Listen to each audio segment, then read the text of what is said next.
Ազգային ժողովի հարգելի փոխնախագահ, հարգելի գործընկերներ, օրը սկսեցինք Վազգեն Սարգսյանի ծնունդը նշելով եւ իմ ելույթը ես ուզում եմ սկսեմ Վազգեն Սարգսյանի եւ Կարեն Դեմիրճյանի միասնության հիմքերը ինչի վրա են կառուցված։ Դրա մեջ կար երկրում տիրող կոռուպցիոն վիճակը։ 1 տարի առաջ Վազգեն Սարգսյանը իր մասնակցությունը ունեցել է Ռոբերտ Քոչարյանին իշխանության բերելուն, 1 տարի հետո Կարեն Դեմիրճյանի հետ իրենք միավորվեցին երկիրը փրկելու հարցի շուրջ։ Դա միայն ներքին քաղաքական ամբողջ սպեկտրը չէր վերցնում, բայց կոռուպցիոն վիճակը անհանգստացնում էր երկու մեծ անհատականություններին։ Ինչով ավարտվեց դա, բոլորս գիտենք, դա հոկտեմբերի 27 էր։ Հոկտեմբերի 27-ից հետո երկիրը թևակողեց համակարգված կոռուպցիայի դաշտ։ Ինչքան էլ խոսենք քաղաքական կոռուպցիայի մասին, այո, քաղաքական կոռուպցիան այսօր մեզ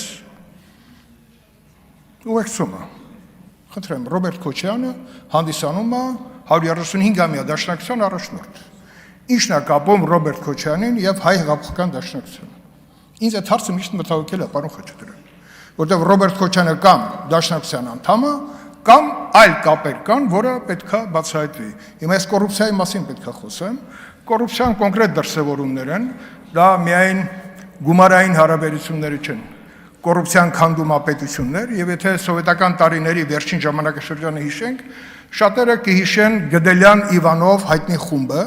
որը ուզբեկական գործն էր քննում, էլի կոռուպցիա էր, բայց սովետական տարիներին կար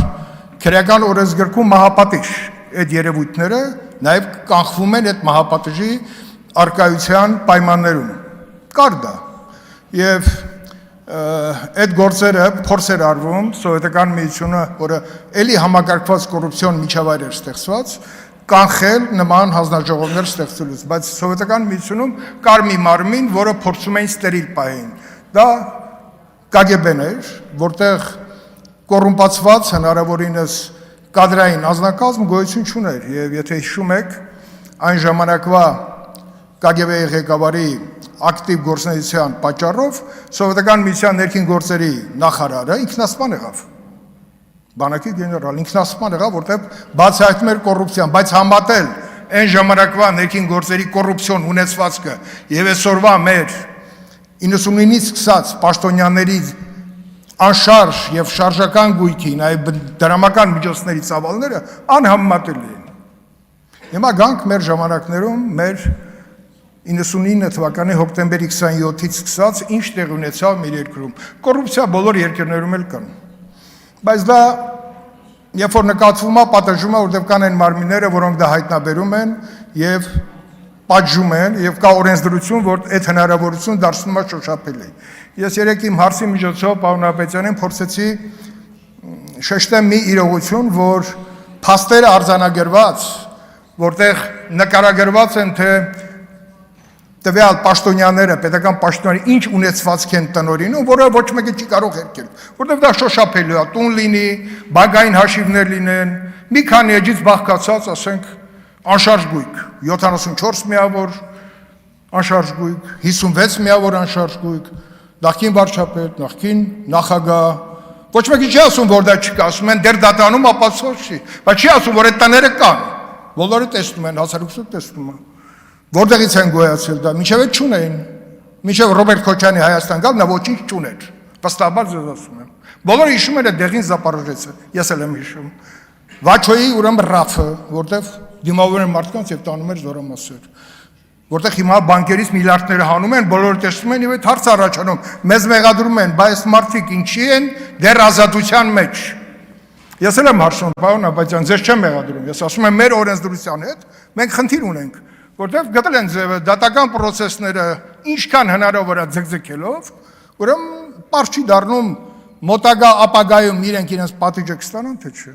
Երբ որ գնում ենք ֆակտորում հարցազրույց տալու, տեսնում ենք Աղվան Գառնիկիչի ապարտամենտը, դա դեռ մեկն է, բանականերների միության ամբողջ այդ տարածքը բյուրականում, որտեղ ինքը վայելում է իր հանգիստը, բայց դեռ դատարանում քննվում են այդ գործերը։ Առավոտյան նայում եմ, ուրեմն դատարանը դատախազության հայցը մերժել է Մովսես Հակոբյանին վերաբերող 4.5 միլիարդի։ Բարև ձեզ տեղ հասանք։ 4.5 միլիարդ, մոտ $10 միլիոն։ Հիմա ես զանգում եմ ԲԴԽ-ի նախագահին ասեմ, ես ինչ պատմություն եմ այդ բացատրել, որտեղ ես դնեմ, ասում եմ, որովհետև ժամկետի խախտում կա։ Բայց այդ գողոնը կա, չէ՞։ Նահապետյանը ինչ պետք է անի, քրեական գործ պետք է աներ եւ ներկայացնել դատարան, բայց ժամկետը խախտվել։ Բերեք մեր օրենսդրությունից սկսած այս հարցերը մի հատ մոտենանք, որպեսզի այդ լազայկաներից ոչ մեկը չկարողանա օգտվել։ Մարտի 1-ի դատումը ինչ է հիմա գնում է։ Հետո հիմա գանք պաշտոնյաների այս բան համակարգված կոռուպցիա։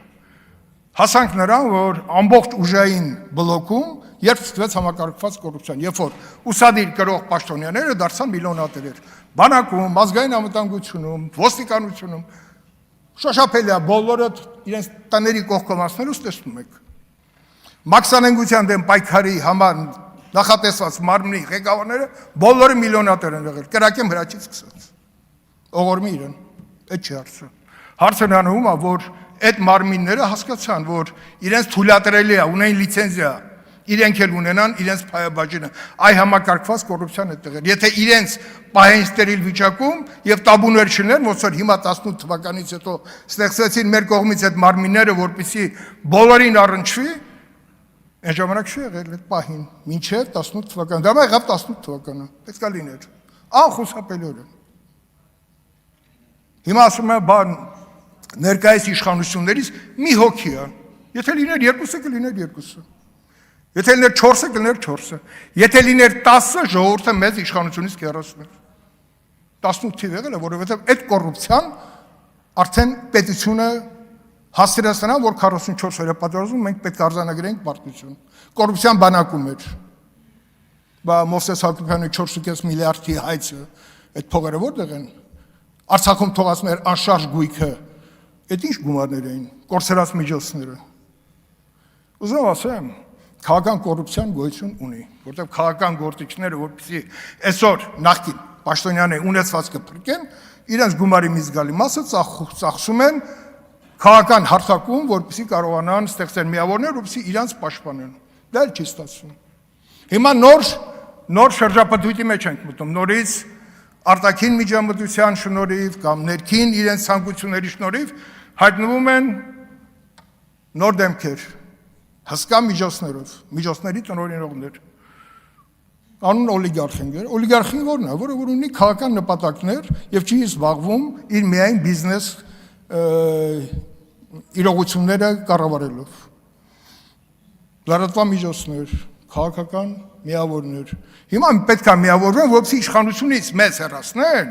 որպեսզի այդ դատանում քննվող գործերը ինչ որ ձև կասեցվի, որտեղ ժամկետը երկարացվել է, բայց նախկին իշխանությունների բարձրաշան պաշտոնյաները առավոտը զարթում են գնում են դատարան, մյուս օրը գնում քնում են, առավոտ նորից զարթում գնում են դատարան։ Այդ է թողած ժառանգությունը։ Այ դա է եղել համակարգված կոռուպցիան։ Հիմա մեր խնդիրն է փրկենք այս երկիրը, վերադարձնենք այդ ունեցվածքը։ Հայցերը երբ որ վերածեն գումարի, դա հսկայական միջոցներ է։ Այդ միջոցները դարձել են անշարժ գույք, օտարվել են, դուրս են բերվել մեր երկրից։ Դա պետք է լիներ մեր անվտանգային միջավայրի կարևոր սնուցող, ֆինանսական միջոցները։ Դա էլ չկա, մանկապարտեզից են խոսում։ Կենտոնի մանկապարտեզները գիտեն, չէ՞, ովքեր իրար մեջ ոնց բաժանեցին։ Հիմա խոսում ենք, տեսեք, ես խոսեցի այն մարմինների մասին, որոնք նախատեսված էին դա անելու, բայց իրենք առաջին հերթին գումարը վերցնում են, հատկապես մաքսային վարչություն ունենք, այն ժամանակ Արմեն Ավետիսյան, ոչ մեկը չի հիշում, թե այդ անունը։ Մի հատ պատահական մի հատ սրիկա, օդից ընկած, հայտնվեց եւ ստեղծվեց, պարզվում է, ազգային անվտանգությունում տվեցին 4-րդ վարչությունը, այսինքն 4-րդ վարչությունում ինքը ոչ թե գնացել էր բացահայտել եւ կանխել կոռուպցիոն դրսևորումներ, գնացել էր փող աշխատել, բաժանել։ Հիմա Golden Palace-ը նվիրեց, բայց Մանումենտի հյուրանոց ինչ եղավ եւ մյուս կարողությունները, բոլորը հիշում են, որ Արմեն Ավետիսյանի տունը թալանվեց։ Հարց առաջանում հայտնի ֆիլմից, ինչու հենց հատկապես Արմեն Ավետիսյանի տունը թալանվեց։ Զգուշացիր ավտոմեքենայից։ Թալանվեց։ Բայց Արմեն Ավետիսյանը այսօր հանգիստ ֆրֆռում է, խմում է ինչքան ուզում է։ Աղվան Հովսեփյանը հանգիստ գնում է դատարան, հետո գնում է պատոցում է, գնում է բյուրական, լիֆտով իջնում է ձոր, բարձրանում է վերև։ Մենք խնդիր ունենք օրենսդրական, պարոն Աբեձյան, Արմեն Ավետիսյանն պատական չնչեցրեցի, կարող է անվերիչեցնել։ Ես խոսում ենք մանկապարտեզից եւ Կողքից լսեցի Արտուր Բաղդասարյանի նվիրված մանկապարտեզները։ Որտեղ է Արտուր Բաղդասարյանը։ Ասում են վատ առողջ է։ Դա չի խնդիրը։ Առողջությունը ոչ մեկին չի ազատում իր կատարած հանցագործությունները, եթե դրանք առկա են։ Հայտնի քաղաքական գործիչ ունենք, լքել է Հայաստանը։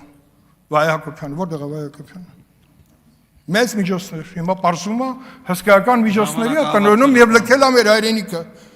Միջոցների հետ է լքել, թե առանց միջոցների։